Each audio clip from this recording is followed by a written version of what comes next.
you for him. Azakes, if you're in a good, almost the good can facially. Who good no, who be here? Alhadji so good ya. And yet, we are me, do me, I do you.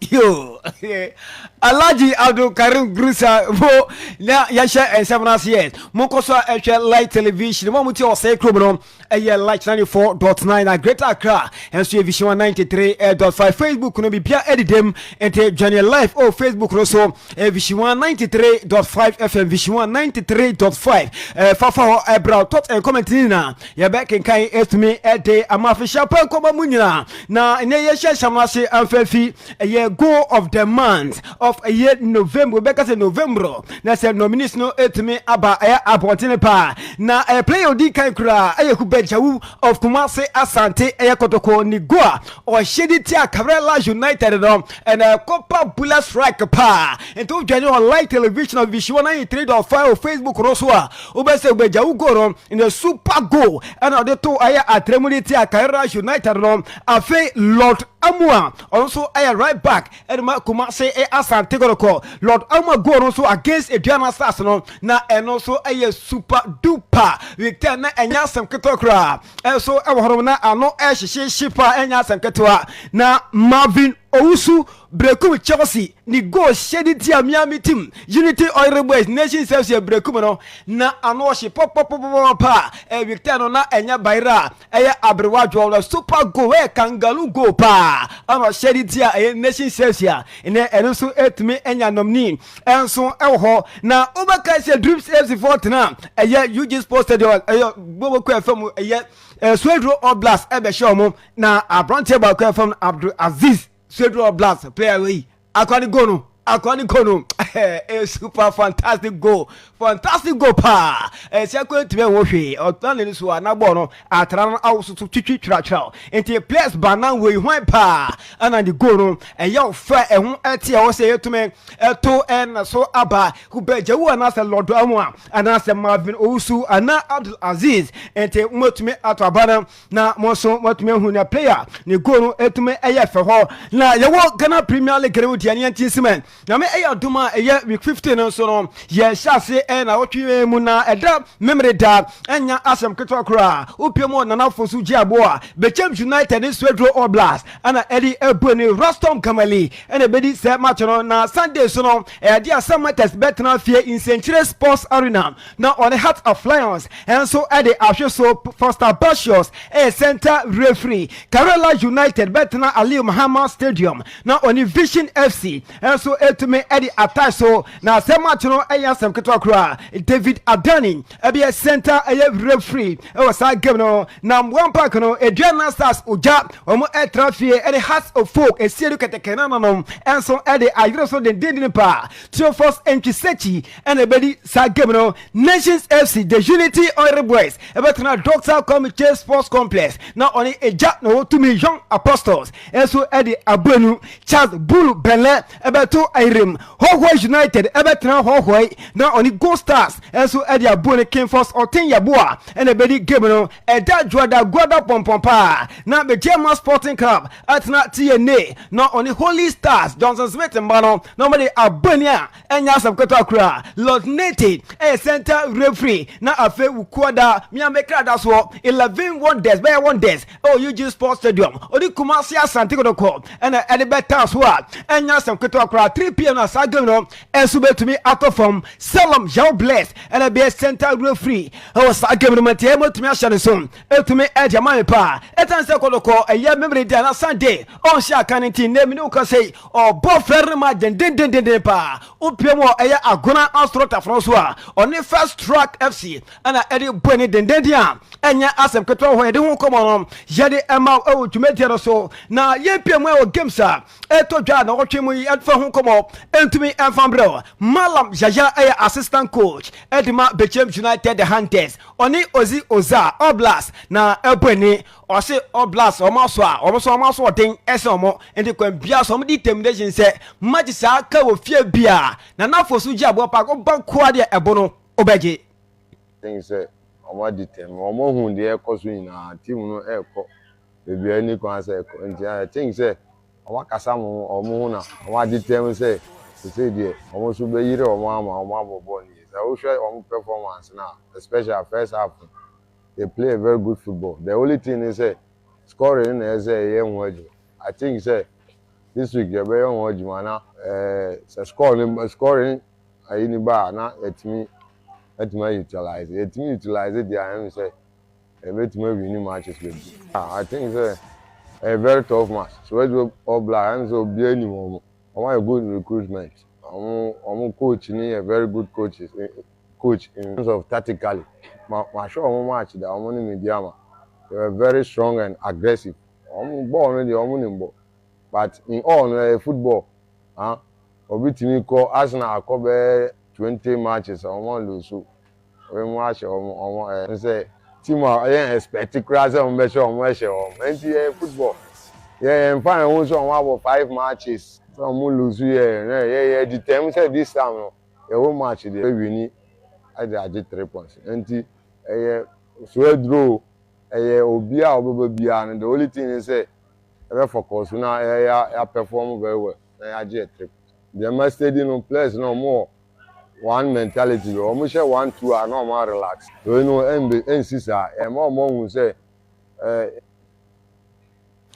we any some assistant coach Edema. The Champ United refer Mallam Jaja experience gaffer or the to eja and so na Ahmed Fati or no away side Central Oblast on so call on say wa prepare na Ghana leganom I say I before san ko nim kakra we asansan wachi ulusu 1 o do esuka relegation uni 1 o fro esoro wa akwaje leg say na leg net nti ono de ne ni abrepa say December de match be de ni so odidi bronya.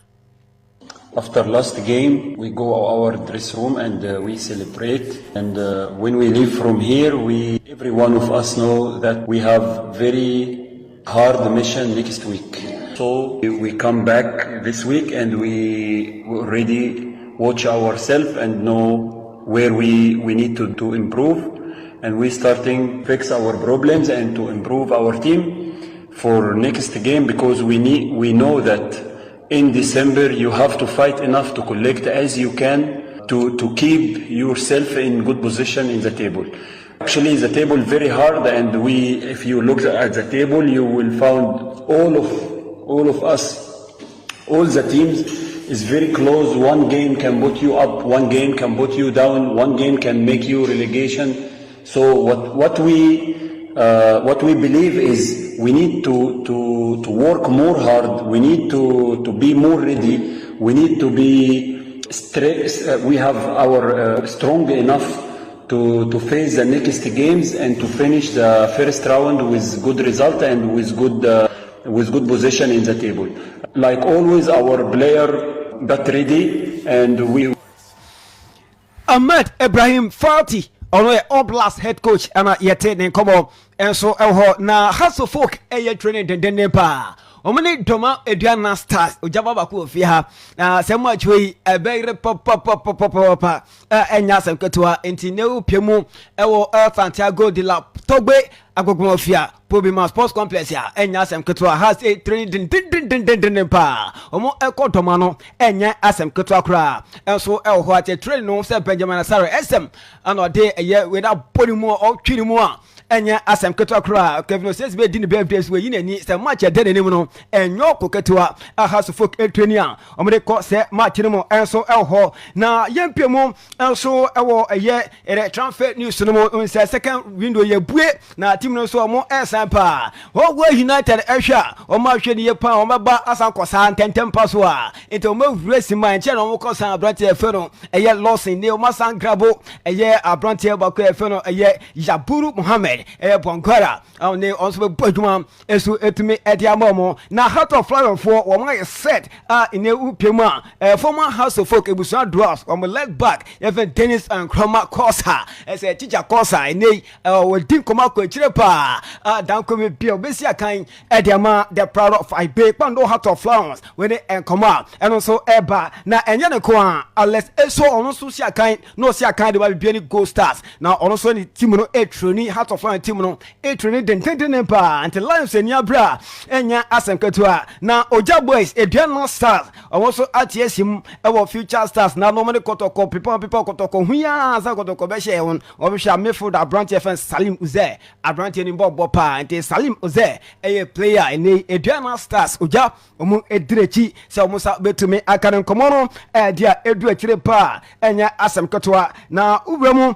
e wo ehye ensemfufroma na transfer news na ana ne Dreams FC omni Vision FC so atiesim na Alidu Muhammad no si akan elema Legon Cities FC ele omu pe ejalidu se omu si akan enso entumi enfama mo na Kotoko ene opiemu ambono ne on every co place bi atiesim aye Kotoko eye training grass adako jacho ene ya ana omu so ba betra ba be so ma ho ode ahwe se ekoye na se karim lito be coach so pedia na ne omu etumi asambrantie yi e de makro bia komase Asante Kotoko wene enkoma eno so eba enso ewo ho na enra unim se ene Alhadji Abdulkarim Grusa edi enkomo ewo final lap ejubedi no so enro ne Samuel Bua edi enkomo ko akire pa na unim se Access Bank Division 1 no wo Access Bank wo dey sponsor mo na since last year won na se o ma shele gnasia na se o scout so de ma won 70 pe ano mutume dia mo over 10,000 dia mo san kan this is where dia kon ba ko kro ni wa autom dia ma Alhadji say obobre nti who can face say on the last but one zone 2 enya Alhadji no ni sika o na mmom no sika o the sponsor no emba into come eku players na jano ko Alhadji e kasama division 1 club no yenti ekoma Alhadji Grusa eni yendi e abana ma here more 1 million for the 18 clubs of Premier Division na First Division dia zero ye sika kurana last year Mumbai 8,000 sponsors from Access Bank. Sasikano, Womutia 70,000. I got 10,000. Womutia. Anyway, also Mumbai 120,000. Some one Abba and they are starting a league. What kind of this association? And Sana, excuse me to say, including Mimi de Bekasa, First Division Club, hopeless. They don't know what they are doing. Say, Access Bank Atiano or Bini Etu Treasurer Via.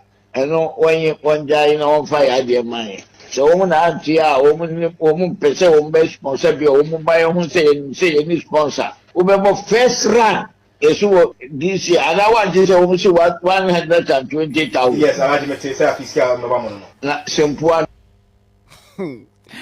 Abdul Karim Grusa ana yetene Hakim Faisa founder bankroller inshallah enyamene pa yebewini ana yete ne kan enso ho na division 1 no eso ayehye pa na first 5 no omotebu no say enetie zone 1A Tamale City 4 ana everyday nkan wo 27 points o ma kona fa bebo premier da Rotemary United wo 19 points Sankara National wo 19 toso miensa Wa Power omo ekura 14 points toso 9 ana Boga All Stars etoso enum kura 13 points so 1B no DBB United 28 points Kak Soccer Academy 22 points and Mighty Royals tosu miensa with 17 points. Doma Unity 15. Liberty Youth enso ekra 14. Otosu enum enso ewo zone 2. Ashanti Gold 04 24. Insiopon Fidelity 22. Dwarfs etosu miensa 20. And Sefi All Stars 20 po tosu 9. Future Stars tosu enum 18 points ewo zone 10 no Sempefy. Omo efi Kuffuor abaye no omo kura 26.